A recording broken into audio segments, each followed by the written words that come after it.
Hola, hola, ¿qué tal? ¿Cómo estamos?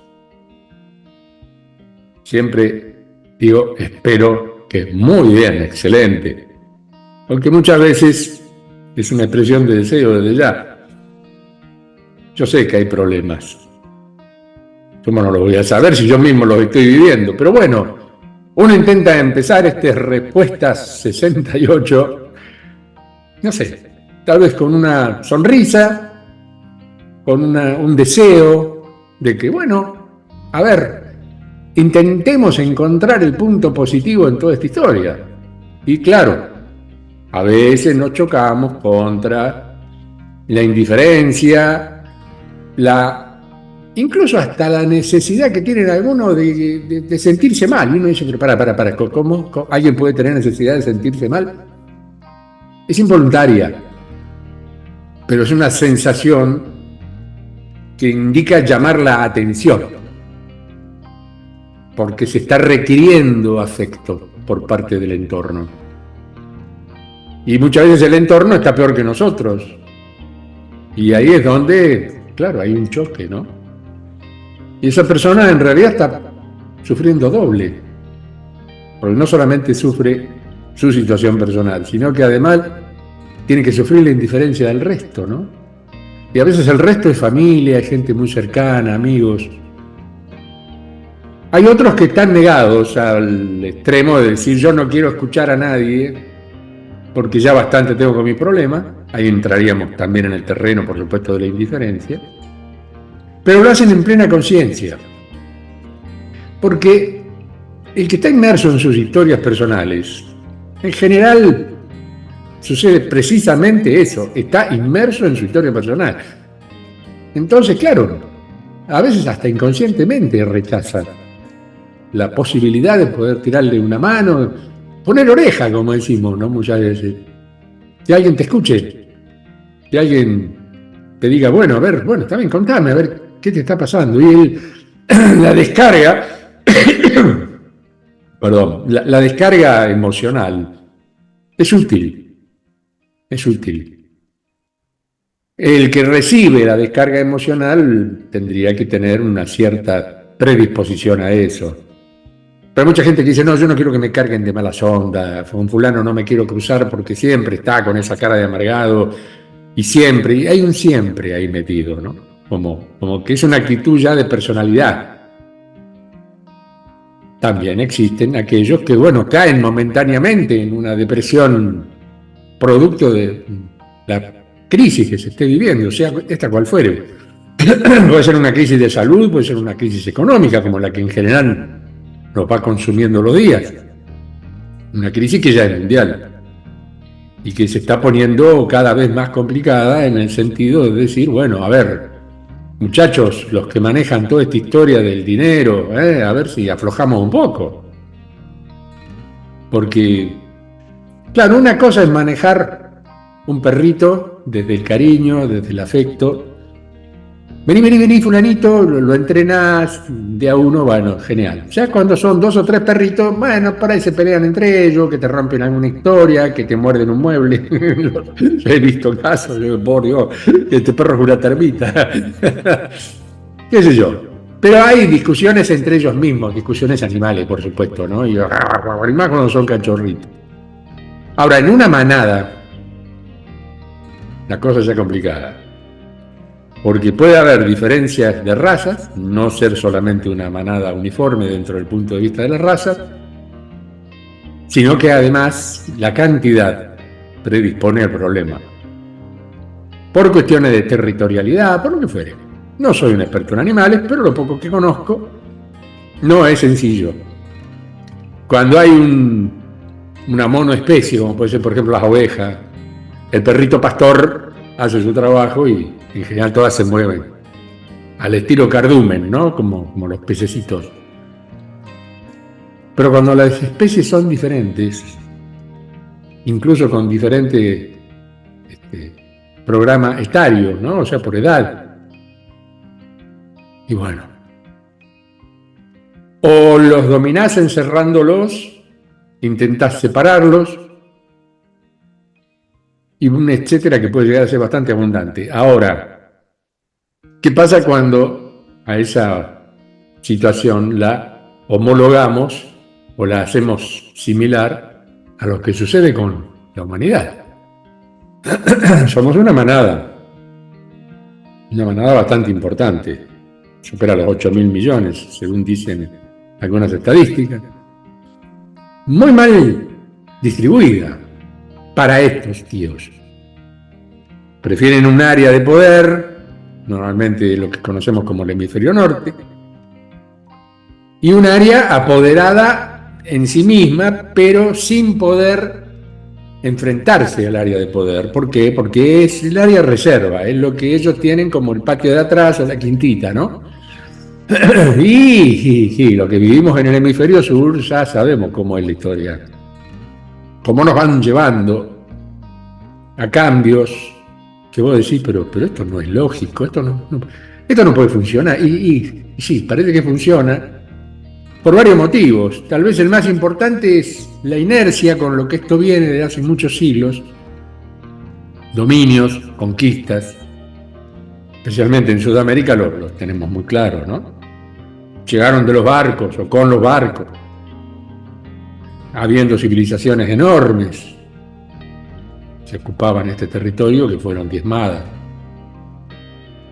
Y hoy día, el dominio, digamos, de la espada o de las enfermedades, entre comillas, aunque hay algunas que podríamos decir que están preparadas para esto, pero bueno, estamos siempre en el terreno de la hipótesis, ¿no? Más que nada con estos mecanismos virológicos.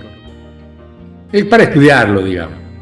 Pero bueno, ¿de qué forma podés mantener la manada dentro del corral? Porque si lo soltás, está bien, son libres.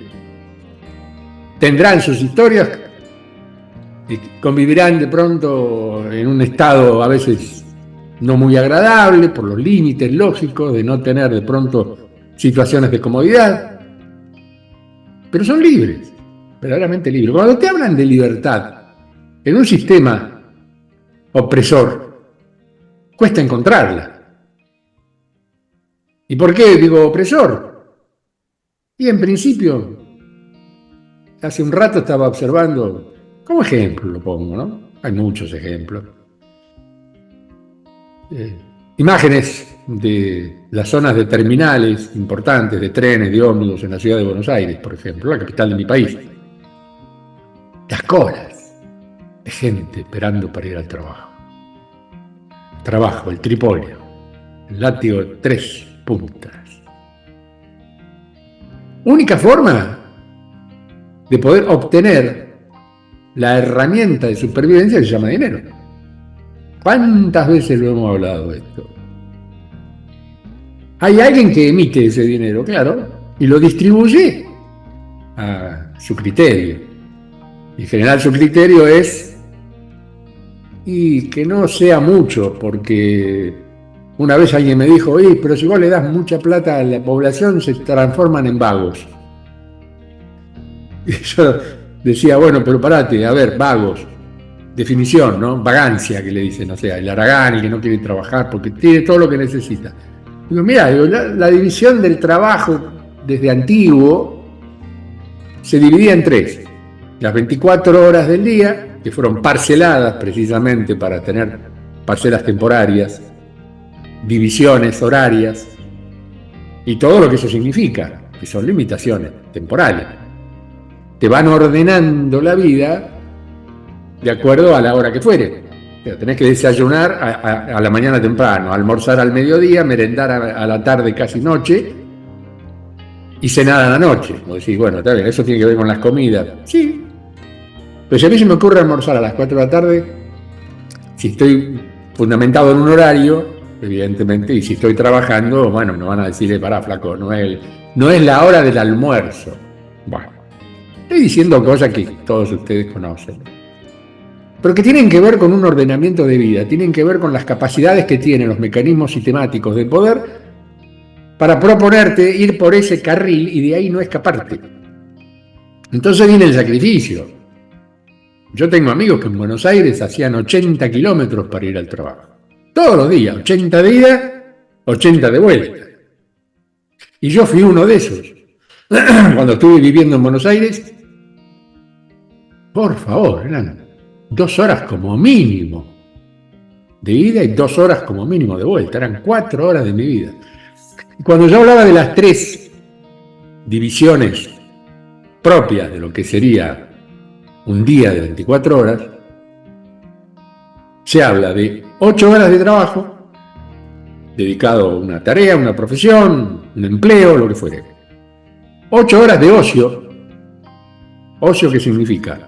Hago lo que quiero, me gusta practicar un deporte, salgo a caminar, me gusta escribir, hago música, algo que te despeje la cabeza, ¿correcto? Y 8 horas de sueño. ¿Quién cumple con esa premisa horaria? A ver si me comentan en los comentarios. ¿Quién puede cumplirla? Hay quienes me dicen, Julito, estoy entre 16 y 18 horas solamente en el trabajo. En el ir, en el volver y en el permanecer haciendo mi tarea. 16 a 18 horas, 16 a 18 horas. Voy a decir, por favor. Ya es el doble, o sea, 2 de los esquemas, digamos, que acabamos de nombrar, de orden de pronto dentro de este mare magnum, van juntos. 8 más 8, 16, hoy como estoy con la suma. Ni siquiera utilicé una calculadora. Y a veces 2 horitas más. Ya, te comiste 2 horitas más de las 8 que podrían ser tu sueño. Porque ponele que te comiste el ocio. Decís, bueno, el ocio lo dejo para el fin de semana, me voy al club con los chicos, juego. Y a veces tenés que conseguirte un segundo trabajo que normalmente tiene que ver con el fin de semana, que cuando más tiempo libre tenés, porque digamos que los 5 días y a veces el medio sábado los tenés dedicados a un trabajo específico.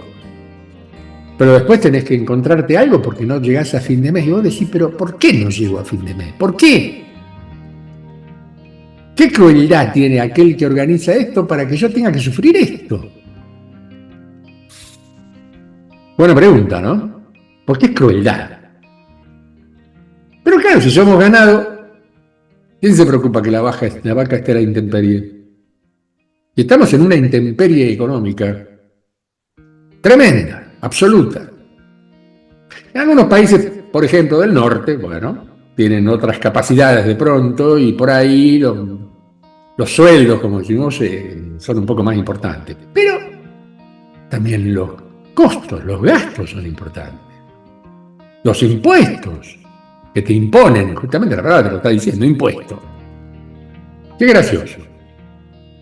Te impongo que pagues esto, que dejes una parte de tu dinero ganancial que te costó bastante trabajito durante el mes, lo tenés que dejar acá porque esto es lo que yo necesito como Estado. Ahora, yo como Estado hago lo que quiero con vos. No, tal vez no es tan así. ¿O sí? ¿Dudas? Puede haber alguien gobernando que diga, mantengamos la manada quieta. Si le damos elementos para que la manada haga lo suyo, un ser independiente que no es empleado, no es utilizado, porque podríamos utilizar esa palabra también, ¿no? ¿De qué trabajas? Soy utilizado. Ah, mirá qué bien, te felicito. ¿Y dónde te utilizan? Bueno, me utilizan en este lugar que me contrataron o me están pagando una miseria, pero bueno, yo con eso más o menos sobrevivo. Ah, muy bien, te felicito. Está bueno que seas utilizado.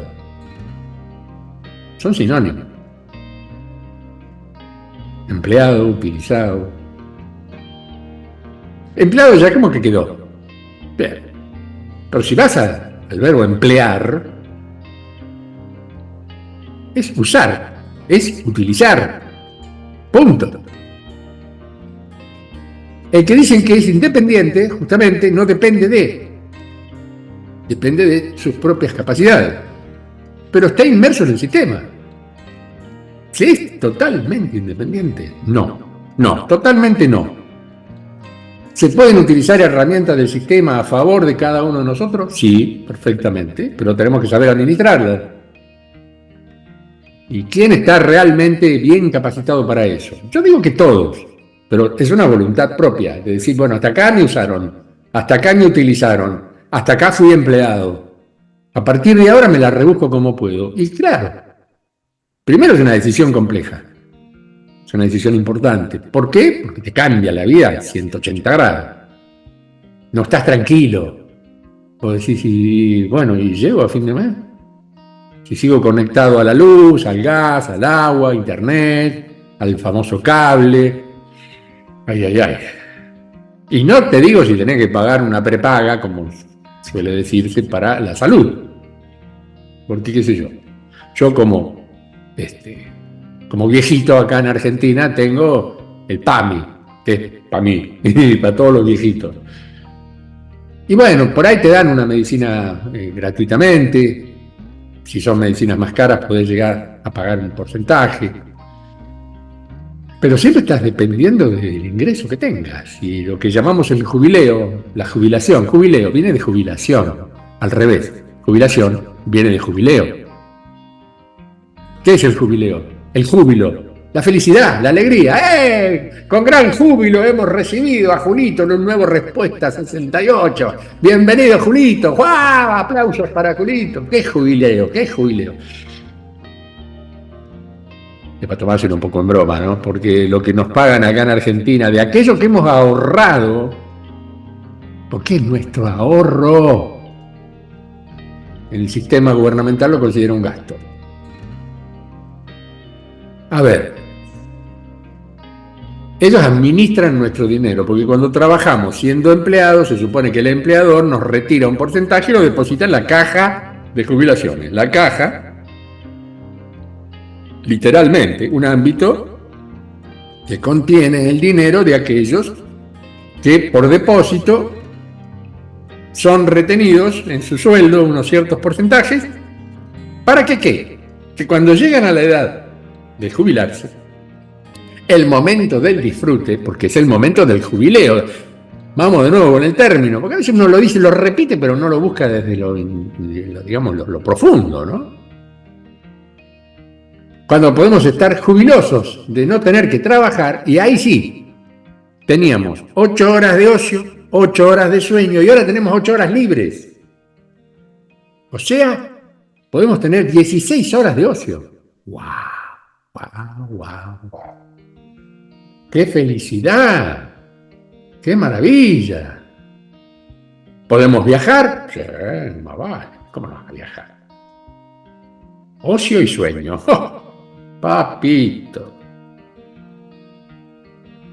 Y ahí es donde uno se encuentra con la triste realidad. En mi país en este momento hacen falta, para decir que estás en una posición económica acomodada y bien, más de 1.500.000 pesos. Aprox. Hay segmentos de población que por ahí con menos se arreglan. Ponele 600, 700.000 pesos argentinos. Y hay sectores que, bueno, por el estilo de vida que llevan, claro, requieren un capital mayor, que supera muchas veces ese 1.700.000, que se establecen estadísticamente, son números, no son exactos y no son exactos, pero vamos a partir de una base. Siempre hay una base estadística que viene del Estado, estadística, forma con la que el Estado te mide y ve de qué manera, hasta dónde te explotó. No tengo que decir eso, ¿no? Hasta dónde estás bien o hasta dónde no estás bien. Bueno, está bien. No pongamos culpables, aunque sabemos que están, pero bueno, saquemos esa parte, porque si no entramos a hablar de política partidaria y a partir de ahí se pudre todo, ¿no? A partir del partido partidario y se parte todo. A mí me encantaría, pero bueno. Julito, contente, Julito,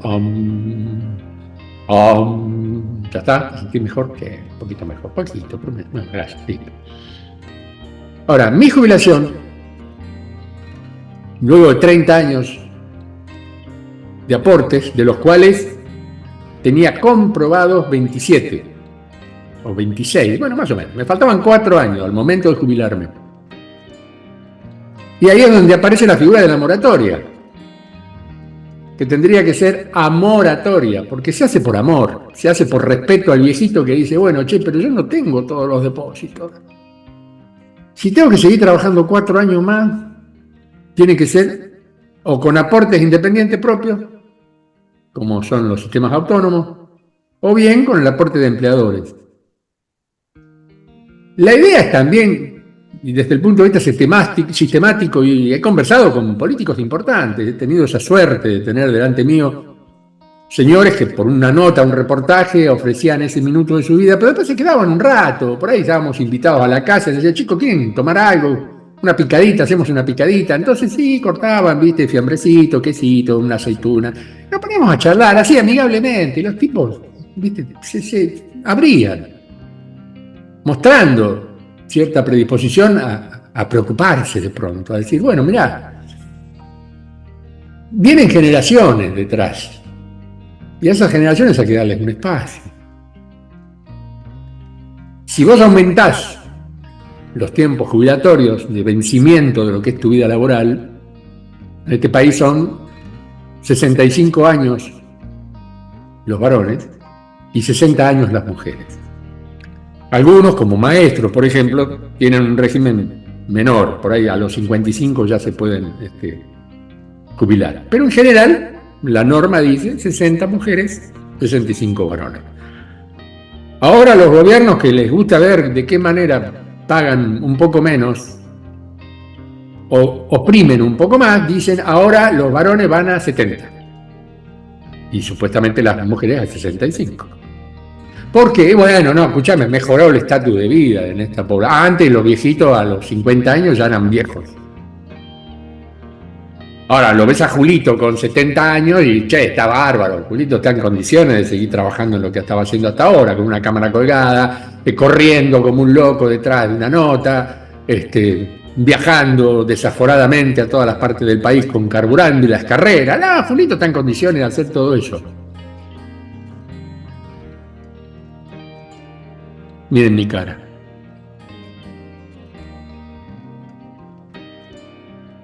Julito quiere descansar un poco. Por ahí dedicarse a otra cosa. Por ahí hay un proyecto de vida que uno dice, che, vamos a hacer videos en internet, tocando diferentes temáticas. Algo que no podías hacer mientras te pasabas viajando 4 o 5 días por semana, por ejemplo. Hoy día las familias están lejos de uno, por los motivos que fueren. No importa. Yo hablo siempre de la independencia de la familia, de los hijos. Ya se ponen grandes, tienen su propia vida. Se están enfrentando a sus propios problemas. No juzguemos. Insisto, y esto fuera esto lo ponemos como párrafo aparte. Uno extraña, pero por otro lado es consciente de que la ley de la vida es esa, ¿no? Pero si a un tío como yo, a los 65, que ya venía bastante golpeado por muchos años de andar corriendo, desde los 14 años venía con una camarita de foto primero, de cine y video, pegada a mi ojito, con mochilas cargadas al hombro, y vos decís en un momento dado, bueno, paremos un poco. Pero si te querés jubilar no podés. Entonces, con la moratoria, yo cubrí esos años que me estaban haciendo falta para terminar. Está muy bien. ¿Por qué? Porque yo cobro la jubilación, pero me descuentan todos los meses. En realidad me están estafando. He sido estafado. Primero por el que no depositó. Y el Estado indirectamente te quiere ayudar, pero estás pagando nuevamente lo que tendrías que haber pagado antes. A veces es una cifra simbólica. Porque durante mucho tiempo las jubilaciones eran categorizadas. Entonces vos decías, bueno, está bien, pago una categoría X. Mi padre, por ejemplo, pagó la categoría más alta. Él trabajaba en la construcción, era un tipo que tenía muchísimo trabajo y muy bien remunerado, por cierto, porque era muy bueno haciendo lo que hacía. Era contratista, era que contrataba a los obreros, era el tipo que estaba atrás de la gente y terminaba en obras como aquí en Mar del Plata, edificios altísimos. Mi viejo laburó hasta más de los 70 años. Y terminó cobrando la mínima, como yo. Y acuérdense los numeritos que dije hace un rato, 1.700.000 promedio para que una familia menos de eso estaría entrando en una pobreza suave hasta una pobreza profunda, el que cobra 300 o 400 mil pesos por mes. Un jubilado acá en este país cobra 105.000 y nos dan un bono de regalo como para decir, che, esta gente está cobrando poco. Porque se jugaron nuestra plata en bolsas, en jubilaciones privadas que después se afanaban la plata, se la robaban. Políticos que incluso hoy están en actividad, y vos decís, pero por favor, qué pueblo manso que somos, qué pueblo manso. Nos permitimos ser tratados de esa manera.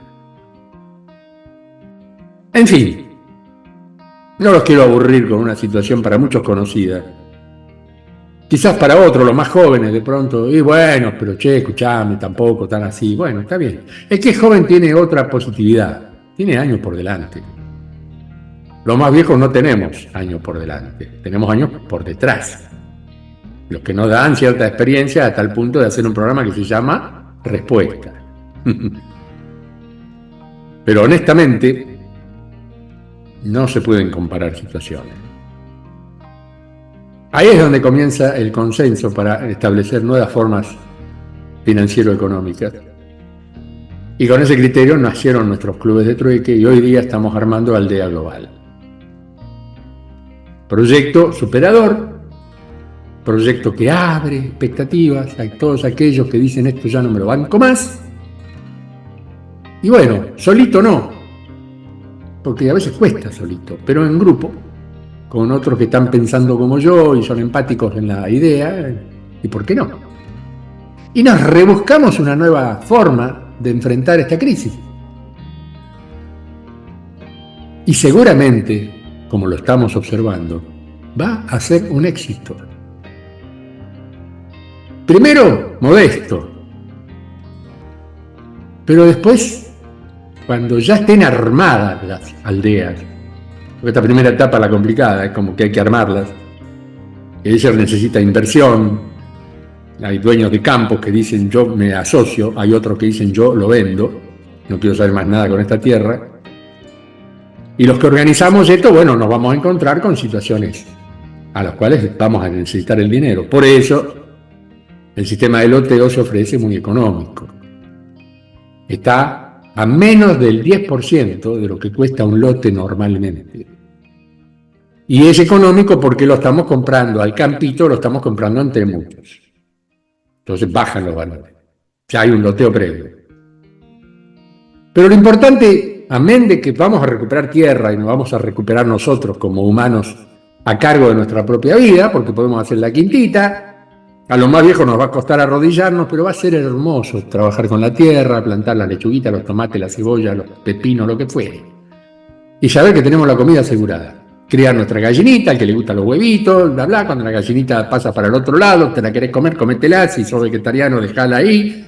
¿Qué importa? Lo que importa es la leche, la vaquita lechera, ¿viste? ¿Qué sé yo?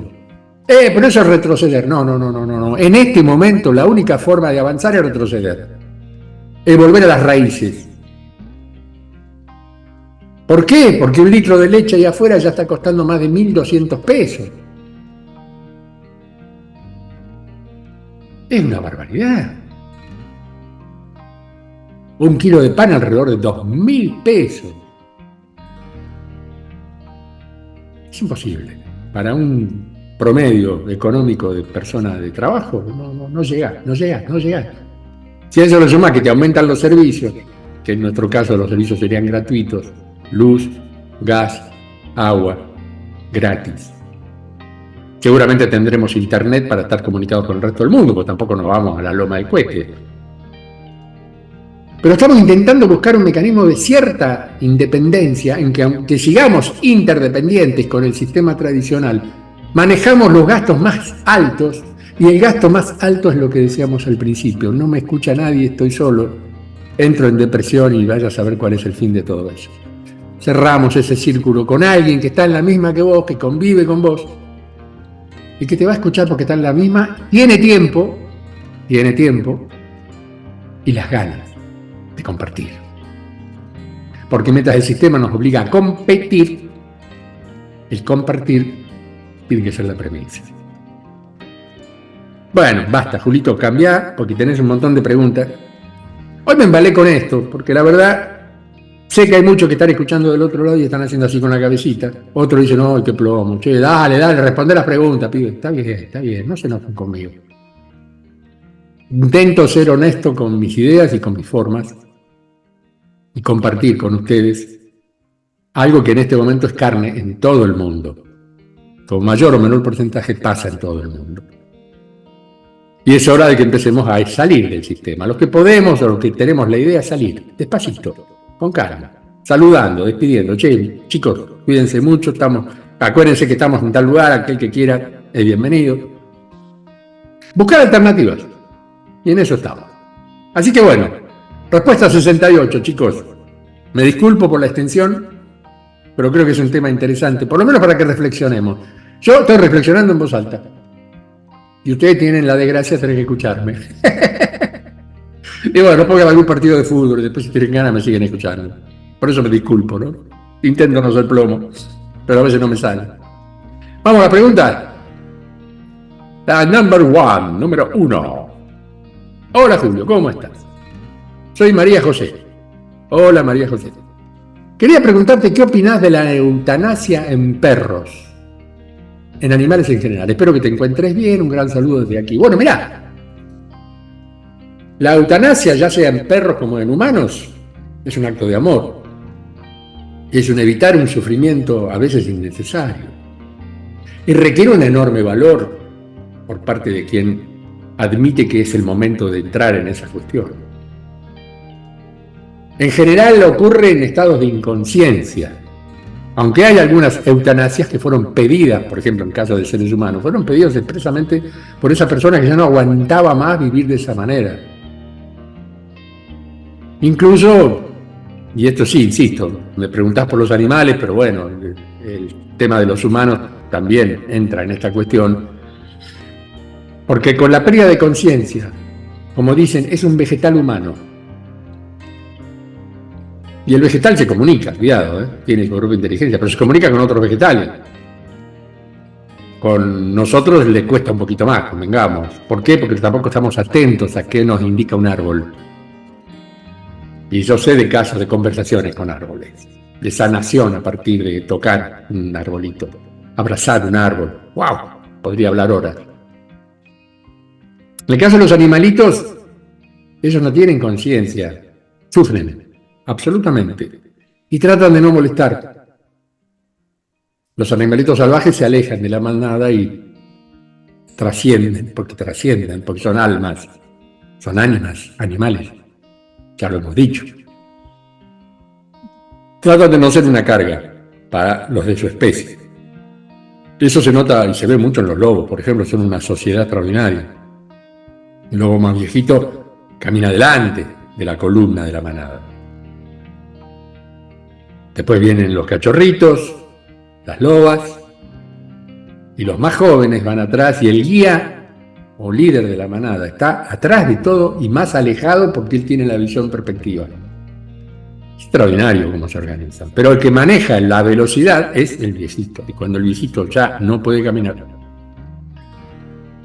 en general la manada se detiene y espera, no lo sacrifican. Para ellos la muerte debe ser natural. La eutanasia sería la muerte provocada, ¿no? Primero se hace con inyecciones normalmente en establecimientos veterinarios. ¿Cuántos hemos perdido un animalito y lo hemos tenido que sacrificar? Que no es en realidad un sacrificio, pero uno lo toma como un momento muy duro, ¿no?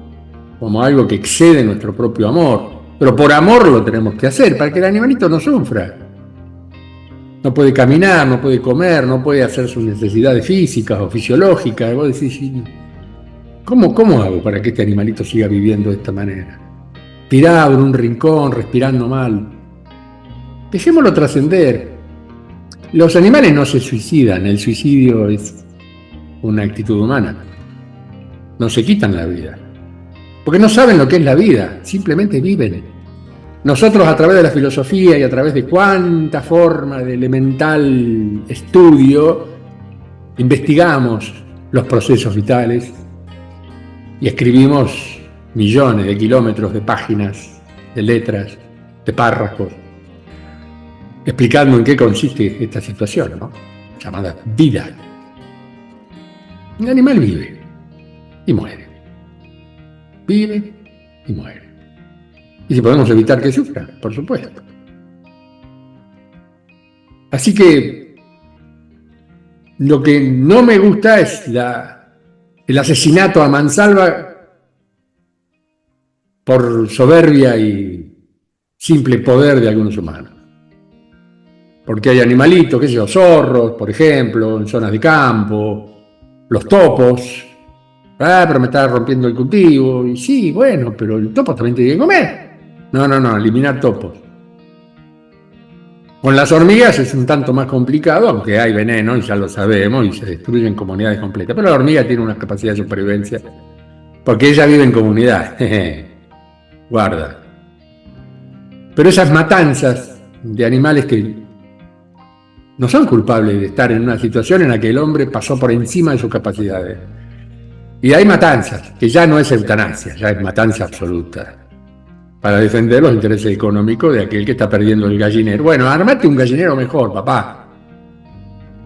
Armate un gallinero mejor, pero deja al zorrito que haga la suya. Y cada tanto, deja que el tipo haga una cacería, que ellos cazan. Si la naturaleza estuviera bien organizada, bien ordenada dentro del punto de lo que es las distintas especies y las cadenas tróficas, los animalitos serían todos bárbaros. ¿Por qué? Porque seguirían la cadena lógica de la supervivencia animal. ¿Que el más grande se come al más chico? Puede ser. Aunque hay vegetarianos grandes, como un elefante o una ballena que come plancton. Imagínense una ballena comiendo peces, no queda una especie en todo el océano. Ella come plancton microscópicos, los filtra. Fíjense qué inteligente la naturaleza.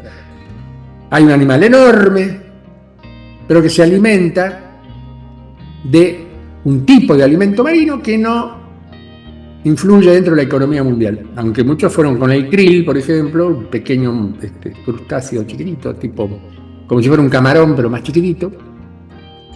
Y arrasaron con eso, las ballenas no tenían que comer y se morían de hambre. Muerte indirecta. Así que para hacerlo cortito, está bien. Cuando uno ve que ya el ser amado, llámese un animalito o un ser humano, ya no tiene capacidad de supervivencia por sus propios medios, es el momento de ayudarlo. La eutanasia humana es más complicada, requiere más legalidades. La animal es simplemente llevarla al veterinario, como se supone que uno es el dueño, es el amo, por lo tanto es el que maneja la vida o la muerte del bicho. Es triste, son momentos tristes. Realmente son momentos tristes, pero bueno. Vamos a la 2. Wow, si bien es cierto que es un proceso muy complejo, escuché con atención y pude integrar mucho de lo que se dijo. Investigo sobre los campos mórficos. Bien. Y todo lo aquí expuesto es fascinante, Julio. ¿Por qué no te preguntan sobre este tema cuando te entrevistan? Bueno, es una buena pregunta. En principio, es poco lo que la gente ubica dentro de lo que son los campos mórficos. O sea, en realidad, ¿a qué nos referimos cuando hablamos de campos mórficos? A ver, nos referimos a lo que se llama la transmisión intergeneracional. O sea, es como una estructura invisible que organiza y tiene una información clasificada, compilada, acumulada por la historia de vida y las evoluciones pasadas, siempre considerando individuos de una misma especie. O sea, hay una mórfica para los animales, hay una mórfica para los humanos, etcétera, etcétera, etcétera, etcétera. Cuando yo digo el ser humano conforma su cuerpo, su interrelación a través de resonancia mórfica, es porque está creando forma, su forma humana, resonando, o sea, adaptado a su campo mórfico, el ámbito en el cual se desarrolla, y coincide con lo que es su especie, la especie humana. Lo hace el perro, lo hace el gato, aunque están más distribuidos, más acotados, y no se manejan por una cuestión mórfico-manada, pero bueno, no importa, los campos mórficos determinan que cuando nace el gatito mantenga los rasgos de la especie. Es algo genial, yo digo, son estructuras de orden, son patrones, no sé cómo es muy amplio el tema, yo quisiera hablar mucho sobre esto, no soy un gran experto, ni mucho menos. Pero fíjense que esto llega no solamente a los organismos vivos, sino a cristales, moléculas. Llega a lo infinitesimal del átomo. Vos decís, wow, ¿qué orden hay acá? Por eso cuando el hombre se enfrenta a cierto tipo de situaciones como esta, claro, ¿quién creó esto? ¿Quién tuvo la gloria de decir, che, hago un mecanismo ordenado para que la humanidad tenga un cierto orden? Y tiene que haber sido alguien con un poder enorme, Dios. ¿Querés llamarlo Dios? Te sirve, adelante. A ver, sigo con la pregunta. Madre mía, todo lo que podríamos recordar y comprender, he quedado fascinada. Además, la voz que narra me hizo sentir a Micaela hablando. Qué lindo, me encanta. Fantástico video, Julio, gracias. Todo el amor de mi corazón, gracias, hermano. Bueno, beso gigante. Hay que reflexionar sobre qué somos como seres humanos. Volviendo a lo que hablábamos al principio, podemos ser una herramienta empleable, podemos ser una manada utilizable, o podemos ser alguien que decida por sus propios medios y amplíe el espectro de sus propias capacidades. Es una buena pregunta, te agradezco. Algún día la desarrollaremos con más historia dentro de un video, porque no la puedo contestar en pocas palabras. Simplemente coincidí de que muchos de los que me representan a través de una... me reportean. Claro, este tema es muy amplio, muy complicado y más científico de lo que uno parezca entender. Entonces, prefieren entrar en otros terrenos tal vez más atractivos. Pero este en particular nos define como raza, nos define como civilización y nos define como planeta, ni más ni menos. Y es así. Bien. Sigamos. Buenas noches, Julio. Buenas noches.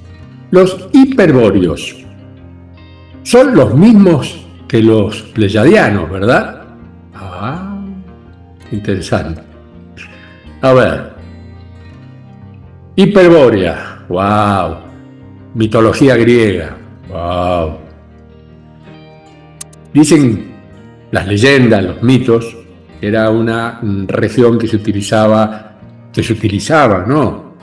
Que se ubicaba, como estoy hoy con las palabras, en lo que se llamaban las tierras septentrionales, o sea, las tierras del norte, al norte de Tracia, por ejemplo. Y tiene que ver con el dios del viento, que se lo consideraba en esa época como tal, el Bóreas, Hiperbórea, o sea, por encima de Bórea, septentrional, norte, etcétera, etcétera. Era lo que se llamaba la tierra incógnita, o ignotae, como decían los griegos, ¿no?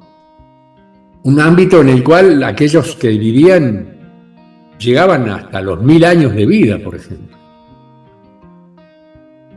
Muchos hablaron de que Matusalén podía tener una relación con Hiperbórea, hasta ahí llegó la historia, ¿no?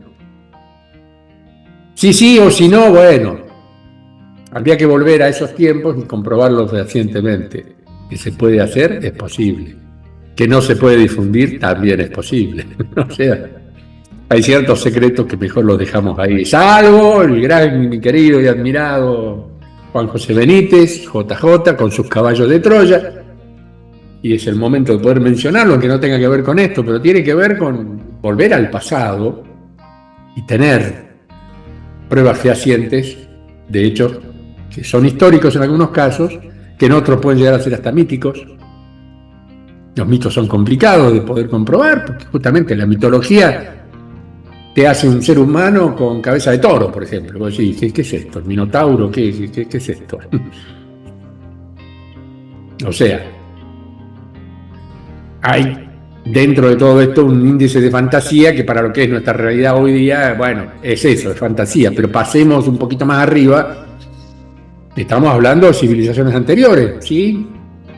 ¿Podrían llegar a existir este tipo de especies? ¿Por qué no? El por qué sí es una cuestión de creencia y de conocimiento y sabiduría, pero el por qué no es, no estuve ahí y si estuve no me acuerdo. Por lo tanto puede ser. Con respecto a tu pregunta puntual, seguramente hubo pleyadianos, seguramente, como hubo arturianos, andromedanos. Las civilizaciones hermanas dentro de este sector particular de nuestra galaxia y de galaxias cercanas, y siempre estuvieron relacionadas interplanetariamente. En algunos casos por simple experimentación, en otros casos con integración absoluta, como es el caso de los pleyadianos, el cual me siento totalmente identificado y ya lo he confesado públicamente. ¿Sos más o sos menos? No, sos consciente. Ni más ni menos. Yo preguntaría, muchos que son conscientes de sus orígenes previos a este planeta. Algunos van a decir, no, bueno, perfecto, no te llegó, no te cayó la ficha todavía, no entraste a investigar, perfecto. Otros directamente son originarios del planeta, la gran mayoría son originarios de este planeta. Vienen de distintas generaciones. Y ahí es donde, claro, aparece lo que hablábamos hace un ratito con relación a los campos mórficos.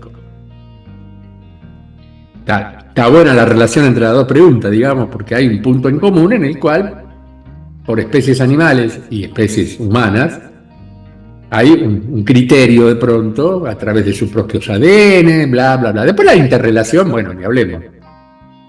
Ni hablemos. La raza pura.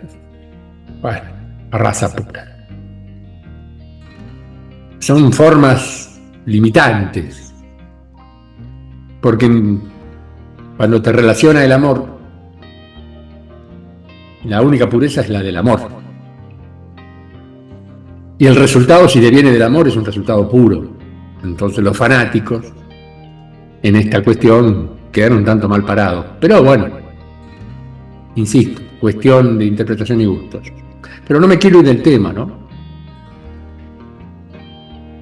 Los hiperbóreos vivían en un estado de completa felicidad, de situaciones en las que hoy día podríamos llegar a decir ideales.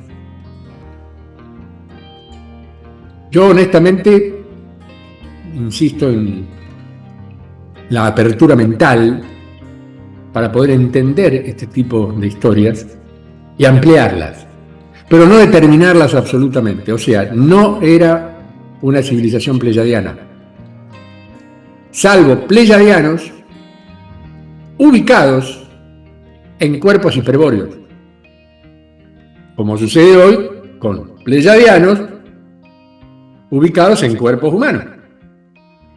Claro, en Hiperbórea, 1000 años. Acá, con suerte, espero llegar a los 90, ojalá. Pero los puntos de medición temporal, o sea, ¿qué parámetro utilizamos para determinar que esos 1000 años no equivalen a 80 de ahora? ¿Cómo se medía el tiempo en esa época? ¿Cómo se mide el tiempo hoy? Y ahí entran las grandes intrigas, las grandes curiosidades. Y es un tema impresionantemente amplio, como la mayoría de los temas que intentamos tocar acá, y que realmente vienen de preguntas que uno dice, wow, realmente me encantaría poder hablar un poquito más de esto. Muchos de los temas, naturalmente, yo los desarrollé en los pequeños microdocumentales que tengo en el canal. O sea, fui a la fuente, digamos, temática y dediqué un cierto tiempo específicamente a eso. Y es apasionante. Es apasionante. Para lo cual, bueno, es como que uno tiene la tentación de por ahí irse un poquito por la rama. Pero es tanta la información que hoy se puede obtener, tanto lo que se puede estudiar, tanto lo que se puede comprender, cómo se nos abre la mente de pronto con las capacidades que tenemos hoy día de obtener información. Ventaja que hoy Internet asume la puntera en todo esto, ¿no? Ahí adelante de todo, como mascarón de prueba, y realmente es útil. Así como para la tontería de un juego por un rato, aunque si se pasa de ese rato ya es una tontería aplicada, te moldean el cerebro y cuántas cosas te pueden llegar a decir. Pero lo que sí es cierto que vos pones hiperbóreo y te salen 3 millones de respuestas con suerte y a veces más. Y tenés para recorrer, opiniones, todo lo que diga Hiperborio, el robotito buscador te lo pone por delante. Así que no es exclusiva de los pleyadianos, a pesar de que se habla de los pleyadianos como nórdicos y los nórdicos, bueno. Acá de hecho estamos un poquito desplazados hacia el lado de lo que fue Grecia, o es Grecia, pero de esa Grecia antigua, ¿no? Así que bueno, sí, hubo pleyadianos hiperbóreos, pero también lo hubo de otra raza, como lo es hoy día, y como lo será siempre que nuestro planeta nos siga cobijando en su maravillosa atmósfera. Sigamos adelante, muchachos. Hola Julio, ¿cómo hiciste para recordar toda esa info de tu vida? ¿En sueños te lo revelaron tus guías? A ver, tengo que confesar que no tengo guías. No. Y también tengo que confesar que, honestamente, no tendríamos que tenerlos. Pero hay quienes facilitan la historia y hay quienes les cuesta un poquito más. En mi caso, si tuviera que hablar de un guía, que más que un guía fue un salvador, no es otro que mi hermano Micael. Pero él no me dio todas las pautas para que yo siga adelante. Él me abrió a mi realidad. O sea que más que un guía fue un despertador, un cacheteador. Despertate, Julito, ya es el momento. Insisto, hablo de mi historia personal, naturalmente, que es la que conozco. Por lo tanto, cuando uno habla de guía, como guionista, lo digo, guionista deviene de la misma palabra, guía, guión, es marcar un rumbo, marcar un camino con pautas a seguir, pasos o como lo quieran llamar. El verdadero guía no te hace eso, no te pone un programa por delante y te dice tenés que venir por acá, no. Te indica cómo tengas que escribir y desarrollar tu propio guión, tu propio programa. Porque en definitiva es tu vida, es tu decisión. Es tu libre albedrío, elegir libremente. Por eso, volviendo a lo del principio, ¿qué libre albedrío tenemos en una sociedad de estas características? ¿Hasta dónde llega el libre albedrío? A que yo decida despertarme a las 4 de la mañana y si me quiero despertar a las 8 y no llegué al trabajo, listo, fuera el albedrío. Ya no soy libre, estoy atado, estoy esclavizado, bla, bla, bla, bla, bla, bla. ¿No? Traigamos de nuevo lo mismo, pero más o menos estamos en ese tema. O sea, no obtuve información directa, la obtuve en forma indirecta, pero la busqué yo. Y me transformé en mi propio guía. Con todo lo que eso significó para mí. Creer en mí. Y crear en mí. ¿Escucharon esto alguna vez? Esa es la realidad. La que yo estoy creando. Ahora, si de pronto me encuentro en un callejón sin salida y necesito encontrar esa salida y no me sale a mí solo, bueno. Puedo llegar a entrar en la disyuntiva de caer en alguna forma de guía. En general son los libros, como sucede con las religiones, como sucede con la filosofía o cualquier ciencia que nos determine mecanismos de pensamiento y acción. En general la religión es la más conocida, pero existen otras herramientas. A través de los libros, hoy día a través de los videos, a través de los audios, a través de las conferencias, y a través. Ya la palabra guía es un poco puntual, digamos, es muy puntual. Y en lo personal, el tomar conciencia me hace determinar que pudo aquello que llamamos sueño, que en definitiva es un viaje, asumir la conciencia de ese viaje y entender por qué hago ese viaje, por qué hacia ese espacio-tiempo, a esa realidad virtual, que en ese momento es una realidad real, valga la redundancia. Y después la toma de conciencia, como indico, es lo más importante. ¿Por qué? Porque me permite establecer parámetros sobre los que yo puedo construir mi propia historia y tomar mis propias conclusiones y tener mis propias respuestas. Entonces, los gurúes, costumbre hindú de muchos siglos, hoy están fuera de moda, porque eran una guía momentánea, pero a partir de ahí también creaban una dependencia. El verdadero guía no te crea dependencia, te indica, índice, principio de cualquier libro. Pero las páginas las escribís vos, ya sean a favor o en contra. Te dan felicidad o no tanta felicidad, y a veces dolor. Pero no hay nada mejor que crear nuestra propia expectativa de vida, expectar, estar a la espera y cumplir con objetivos creados por nosotros mismos.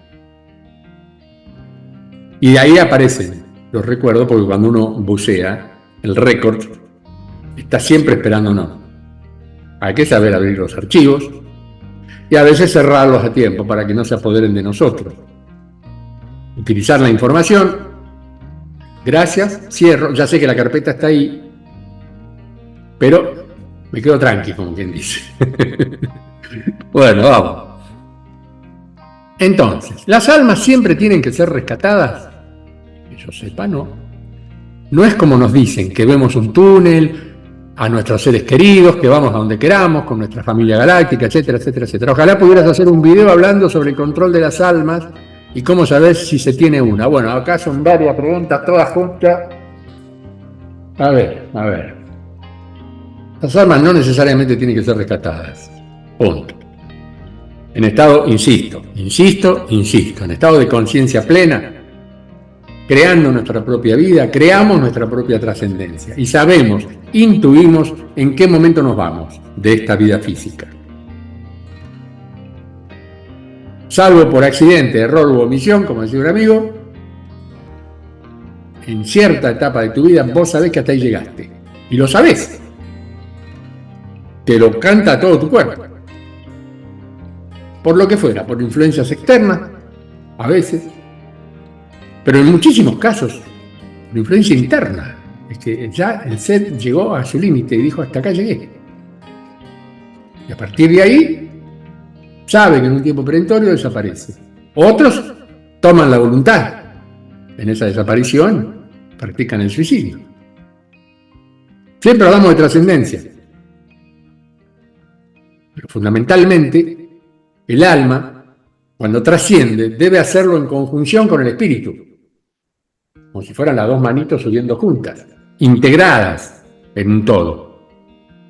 Cuando el alma tiene las capacidades del guiado, el mapeo, el mapa que le permite el espíritu, sabe dónde tiene que ir. Y ahí es muy probable que aparezca el famoso túnel.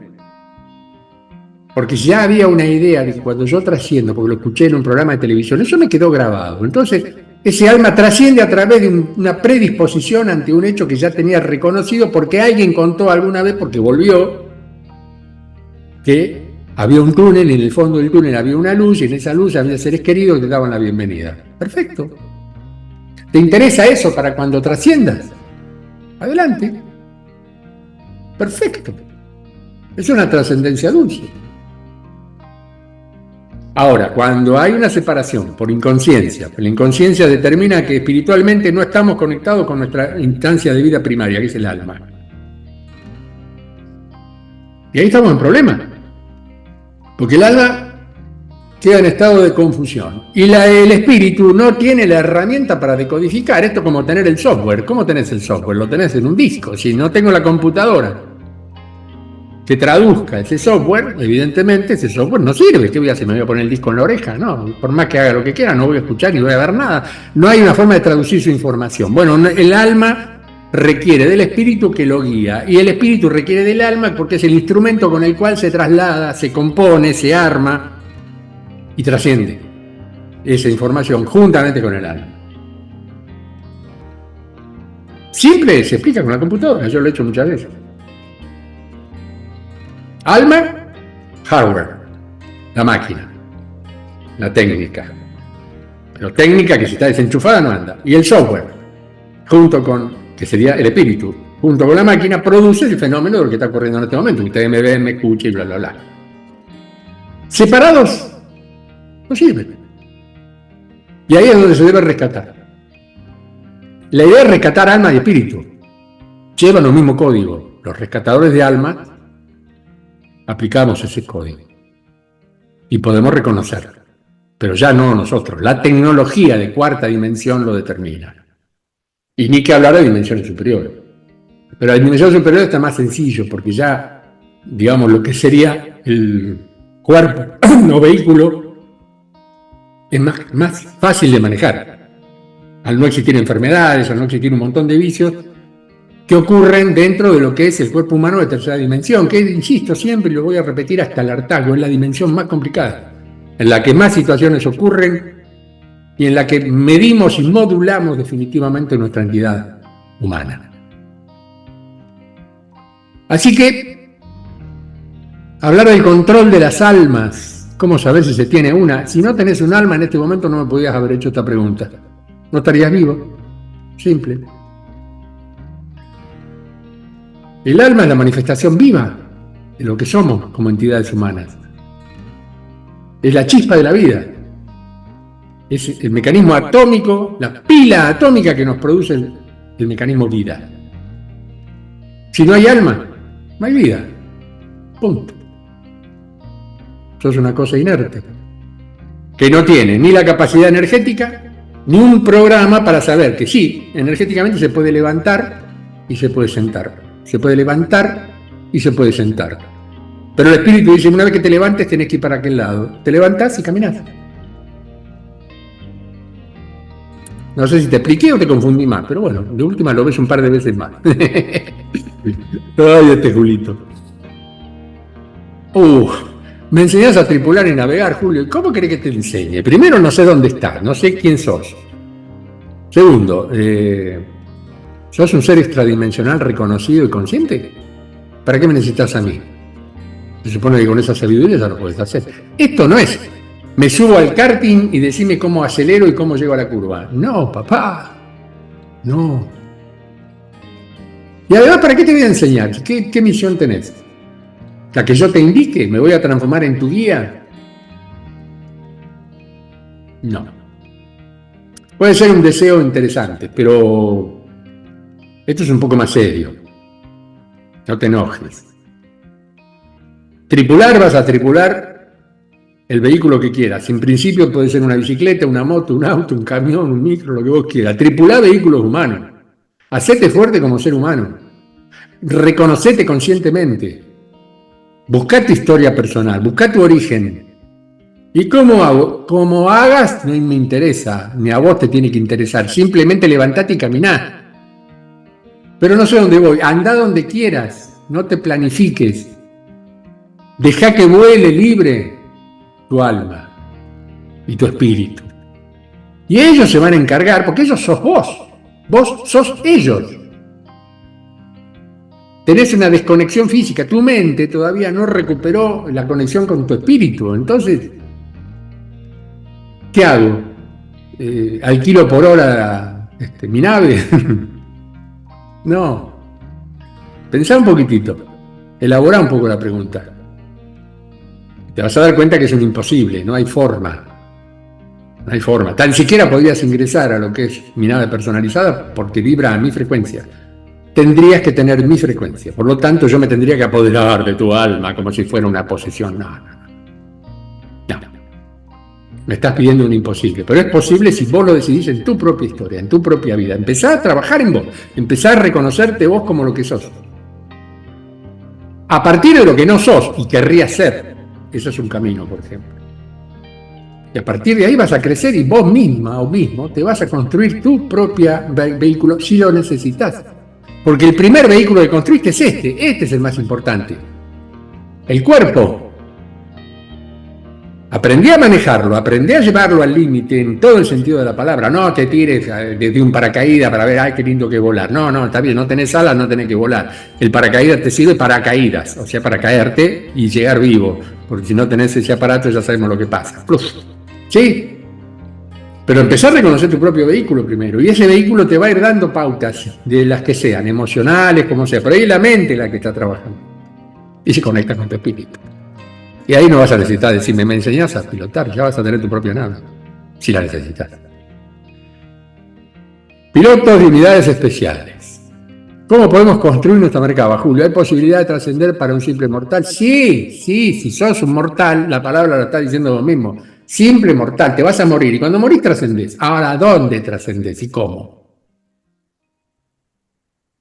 ¿Trascendés conscientemente? ¿Queriendo ir a cierto lugar? Aunque lo único que pienses es, quiero paz, quiero salir de este caos, y que lo que tenga por delante me permita construir una nueva perspectiva para seguir adelante en mi etapa de ser eterno, de ser vivo eternamente. Bueno, mirá qué linda historia. Mirá todo lo que condicionaste en 3 o 4 palabras. Pero la Merkaba se construye con un objetivo en particular. Requiere de una energía muy fuerte y requiere que provengas del futuro. La Merkaba se construye en el futuro. En tercera dimensión lo único que podés construir es una bicicleta, o si querés volar, un avión, como hicieron los hermanos Wright. Pero de ahí una nave interdimensional. ¿De dónde vas a sacar los elementos? Son supraatómicas, son átomos diferentes, complementarios entre sí, pero de una capacidad de poder y energía muy superior a la que se puede vibrar en esta tercera dimensión. Son radiactivas, si querés llamarlas de alguna manera. Por lo tanto, se intenta no tener contacto con cuerpos que puedan llegar a modificar su estructura mórfica a través de una radiación de semejante intensidad. Cuando se habla de las Merkabas, se habla de la India antigua, se habla de las vimanas, etcétera, etcétera. Estamos hablando de entidades que motorizaban, ya sea en tercera dimensión, que no era una Merkaba, o en las dimensiones espirituales, que ella era la Merkaba, pero que la Merkaba es para espíritus, que se relacionan físicamente con ella a través de cuerpos clonales, que no tienen que ver con este cuerpo humano. Acá podés volar en un helicóptero, en un avión, podés andar en bicicleta, insisto, en una moto, en un auto, patinando, como vos quieras. Es una forma de traslado. La Merkaba es una forma de posicionamiento espiritual, que requiere no solamente una construcción concreta por parte de quien la conduce, que es su único conductor. Hay un cartelito en la entrada de la Merkaba que dice no se admiten pasajeros. ¿Sí? Salvo los propios clones. Yo puedo viajar con mis clones porque tengo la misma instancia espiritual, soy yo, en 2 personas. Pero no puedo llevar pasajeros, no es un taxi. Perdón por el ejemplo, pero es así. Así que, y con respecto a trascender, papá o mamá, sencillo. Pero trascender es morir en conciencia. No te olvides de eso. Si no es morir, ¿qué pasó? Estoy en el limbo. ¿Qué me pasó? Amanece en la ruta, no me importa dónde. ¿Te acuerdan? El tema del querido amigo Zabaleta. Morí en inconsciencia, hasta que él toma conciencia y se da cuenta que estaba en un auto y ese auto está todo roto y con fuego en su interior. ¿Se acuerdan de esa canción? Hasta que no tomas conciencia, la vida te pasa como un tren, como dice la canción. Yo creo que es una de las canciones más representativas de lo que es una trascendencia. Pero ya desde el vamos, vivir en conciencia es trascender en conciencia. Por lo tanto, el camino está allanado. Por lo tanto, no hay que rescatarte. Te rescataste vos mismo. Son temas apasionantes. Yo tal vez los hago muy simples. Espero que sean simples, porque la idea no es complicar. Si yo quiero complicar, puedo hablar, pero ya tendría que hablar en idioma matemático y no me va a entender nadie, tengo que usar la telepatía y ahora, en este momento, no estoy en capacidad para hacerlo. Por todos los motivos que ya sabemos. Porque intento respetar el ámbito en el que estoy. Por lo tanto, hay ciertas cuestiones que no tienen sentido para mí. Esto es como estar bajo el agua y tratar de tomar un vaso de sopa o un plato de sopa. Voy a tragar más agua que sopa. No sé si sirve el ejemplo, pero bueno, la intención estuvo. En sexta dimensión, ¿ya no se vuelve a la Tierra? A ver, entendámonos. Estamos en la Tierra de sexta dimensión, en la quinta, en la cuarta, en la tercera. También estamos en la séptima, octava, novena, décima, undécima y duodécima, las 12 dimensiones de esta primera etapa. Y en la Tierra, son dimensiones del planeta Tierra, vibraciones dentro de la estructura molecular físico suprafísico, mental, átmico, espiritual o como lo queramos definir, pero dentro de la vibración Gaia, dentro de lo que es el planeta Tierra. Estamos en una conjunción atómica que tiene principios de vida y funcionalidades propias. Por lo tanto, no vamos a la sexta dimensión de Pléyades. En sexta dimensión podemos ir a Pléyades, pero nuestro origen es terráqueo. Nuestro origen es terráqueo. A ver, esto que voy a decir va a complementar parte de lo que vengo hasta ahora, pero no lo quiero desarrollar demasiado. Cuando yo vine acá, juntamente con el hermano Micael y el resto de las naves de rescate, lo hice desde quinta dimensión. Y hoy estoy en tercera. En realidad, vine de mi futuro a mi ultra pasado y a partir de ahí desarrollé, volví. Pero si no provengo con las herramientas técnicas desde un futuro en el cual esa tecnología me permite, desde lo personal, físico, hasta el elemento vehicular, ese viaje es imposible. Por lo tanto, mi pasado reinicia desde un futuro que continúa. En este viaje estoy, en tercera, exactamente igual, pero temporalmente a muchos miles de años de lo que fue en su momento. Pero sigo siendo yo. Por ahí es difícil de entender, yo lo entiendo, lo comprendo y lo acepto, trato de ser sencillo, pero a veces no me sale. Pero fundamentalmente es eso, entender que solamente desde el futuro podemos reconstruir el pasado, porque ya lo pasamos, es una vía que está construida. Y mientras estamos en ese futuro, estamos ayudándonos a construir lo que sigue, pero lo estamos ayudando en el presente continuo de ese futuro. El que construye es el presente continuo. No nos olvidemos de eso tampoco. Así que, nunca nos vamos de la Tierra si estamos acá.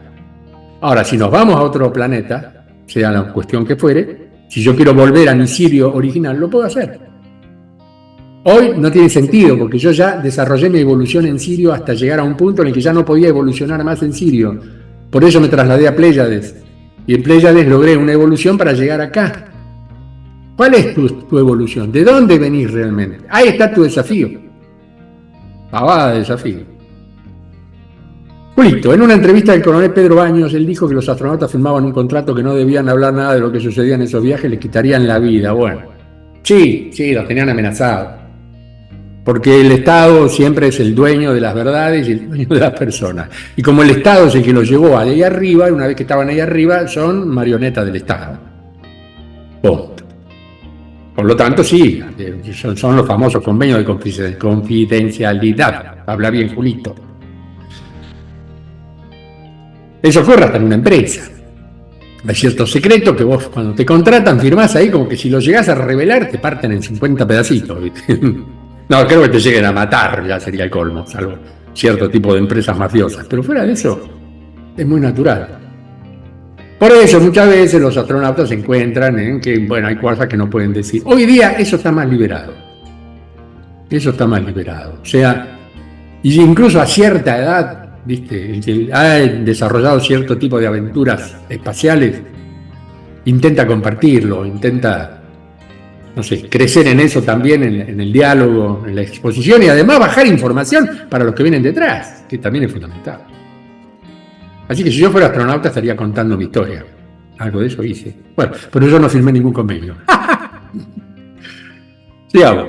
¿Por qué las almas deben ser rescatadas? Es que quedan a la deriva y las que pueden rescatar a la luz, la oscuridad, lo pueden rescatar, no tienen voluntad propia de elegir. Sí, bueno, esto ya lo expliqué anteriormente. Deben ser rescatadas cuando evolucionan, trascienden separadamente de su espíritu. No tienen un programa de guía, quedan a la deriva. Muchas son almas en pena, que se establecen, que vuelven a un cuerpo físico, que se presentan como fantasmas, en el limbo, que se llama. Quedan en el limbo, la verdad es esa, navegar en el limbo, que es la no existencia de una forma natural de decir voy para acá, voy para allá. No tienen herramienta de navegación. Ahí es donde viene el tema.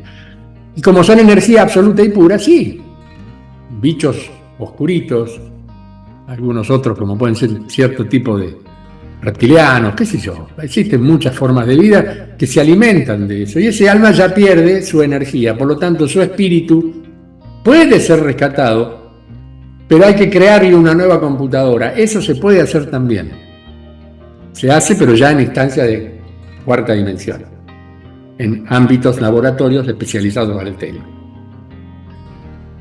Si se rescata un espíritu, que es muy difícil, porque cuando el alma desaparece, la energía acumulada de ese espíritu empieza a decrecer, porque él está buscando conectar con su energía pura. Si esa energía desaparece, ese espíritu no tiene que encontrar. Y es muy difícil para los rescatistas rescatar espíritus porque no se pueden llevar en forma física. El alma sí se puede llevar en forma física, dentro de esa física lógica de ese medio en el que nos encontramos, llamado cuarta dimensión. Pero el alma se la debe reimplantar. Existen almas neutrales, existen formas neutrales, pero también constituyen mucha excepción. En general es muy simple, y lo que es muy simple, digamos, que podamos juntar el alma con el espíritu, pero en una guerra, por ejemplo, explota una bomba, como en Hiroshima, mueren 100.000 personas. Almas que no estaban en ese momento en estado de trascendencia, no pensaban que iban caminando por la calle y de golpe iban a desaparecer. Esos rescates son complicados, ahí se pierde muchísima energía planetaria a través de las almas, que somos las que le damos las almas, la vida, le da vida a este planeta. El planeta no viviría si no existieran elementos átmicos, ánimas, animales. Hasta los árboles tienen una forma de alma, que no se puede llevar a un cuerpo físico humano. Como un cuerpo físico no se puede transformar en un árbol, aunque hay algunos que te plantó tu novia. Bueno, no, eso es otra cosa. ¿Entienden? Entonces, es complicado, pero a la vez es apasionante. No todas deben ser rescatadas. La gran mayoría, pues si no sería imposible. Sería imposible. Y en el caso de tragedias, hecatombes, insisto, nosotros llegamos en la época de la Atlántida, que ahí hubo que desarrollar una tarea bastante importante de rescate. Y ahí en cada guerra, en cada lugar donde hay muertes masivas, siempre van a estar las unidades de rescate. Siempre. Esa es la parte invisible de toda esta historia y la parte que uno ahora la dice por una cuestión de decir, miren que se puede, no tengan miedo, tranquilos. Hay gente que está de guardia para él. Hay seres amorosos que están de guardia para él. Es como para mejorar un poco la gran trascendencia que vamos a tener en estos próximos tiempos. Que ya es trascendencia planetaria, ya no es una cuestión de voluntad nuestra, es el planeta el que trasciende. O trascendemos con él, o quedamos liberados de nuestra suerte. Si nuestra alma pertenece a la frecuencia Tierra, pues tenemos que viajar con la frecuencia Tierra. Esto lo dejo ahí, pero vamos a continuar. Y si alguno tiene alguna pregunta al respecto, me la pone en el próximo comentario. Hola Julio, ¿existen escritos o narraciones de una época anterior a la Luna?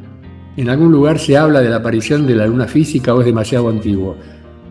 Es muy antiguo. No hay precisiones escritas porque la Luna llega acá antes de que exista la vida humana. Desde la Luna se coloniza el planeta. Colonizar viene, de Colón, de la conquista, si queremos. Y después de otras razas y civilizaciones que llegan de distintas maneras, como fue Nibiru en su momento, a través de lo que después fue la civilización Anunnaki, Jehová, Eli, Enki, Henry, todos los que a ustedes se les ocurran. ¿Sí? Pero previo a eso no había quien escribiera, por lo tanto, no hay escritos. El satélite llegó acá con una fusión y todavía la está cumpliendo a medias, porque ya hablamos que sus motores ya no funcionan, por lo tanto tiene la misma carita mostrando para el mismo lado, etcétera, etcétera. Y es muy antiguo. Hola, mucho escucharlo siempre, muchas gracias. Quiero saber qué sabe el rescate que llevarán a las semillas estelares a las naves. Sí, a ver. Las semillas estelares que están en estado de inconsciencia van a ser transportadas fácilmente porque son identificables. Otros que podemos considerarnos humildemente semillas estelares y en estado de conciencia tenemos nuestras propias naves. Las hemos creado para eso. Estos van en colectivo, nosotros vamos en coche. Pero eso depende de la evolución de cada uno. Para que no pasen por todas las penurias que vienen. ¿Qué tal? ¿Real es esto? ¿Qué tan real es esto? Desde ya muchas gracias. Es real en la medida que lo permitas construir en tu historia. Si vos crees que va a ocurrir una hecatombe, va a ocurrir esa hecatombe porque es la realidad que estás creando dentro de tu creencia. Creer, otra vez caemos en lo mismo. ¿Sí? Por lo tanto, hay semillas estelares que sí, que son rescatadas, pero son seres que todavía no han logrado su evolución. Cuando llega un punto de trascendencia, como que va a ocurrir, y está ocurriendo, porque es paulatino, no es catastrófico, es paulatino, estamos pasando la línea en la que la órbita se cierra, entonces a partir de ahí es como que evolutivamente crecemos, es como que soplamos, el universo nos da un soplidito más y crecemos, el globito planetario crece. Vamos a ponerlo en ese ejemplo si quieren, pero un poquito más complicado.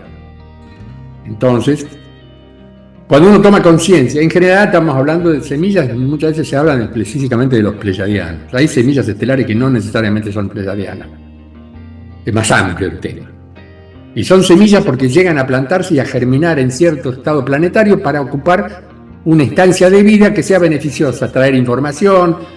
Somos los que queremos cambiar el mundo, los que hacemos aldeas globales, toda esa locura. Locura hermosa, porque en definitiva es una locura hermosa. Así que la realidad es una construcción, no nos olvidemos de eso. Somos nosotros los que la hacemos. Julito, mi vida, estoy en Estados Unidos hace 22 años, nací en Uruguay y siento fuertemente lo que está sobre la mesa es fantástico. Sé que esto es sobre la aldea global. ¿Sabes? En Uruguay hay gente en este proyecto, la verdad que todavía no la conocemos, al menos yo, pero se están comunicando. Todos tenemos algo que dar y algo que ofrecer, naturalmente. Mi pasión, plantar, hacer germinados y la electrocultura, haciendo magia que en las tierras para alimentos potentes y reales para todo. Bellísimo. Genial, me encanta. A ver si hay alguien allí. Cuéntame, Julio, porfi, te agradezco con todo el corazón. Fuera del sistema es vivir. Claro que sí, que es vivir. En el sistema sobrevivimos, en realidad subvivimos. No vivimos por encima, vivimos por debajo.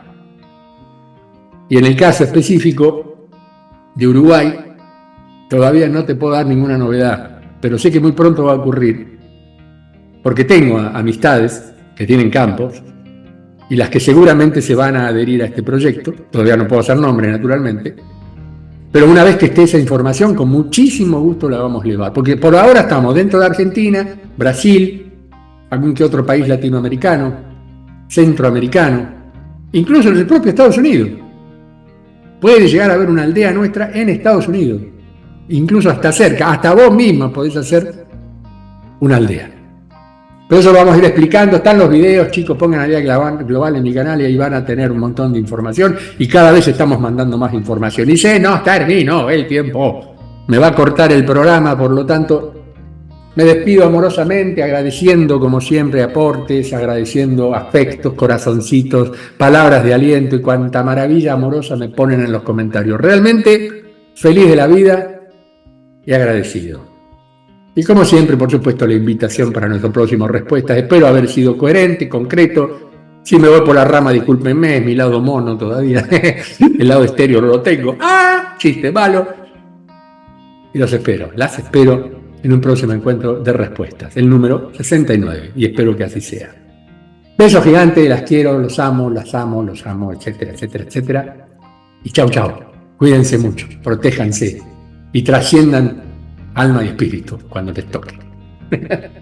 Beso enorme. Chau, chau.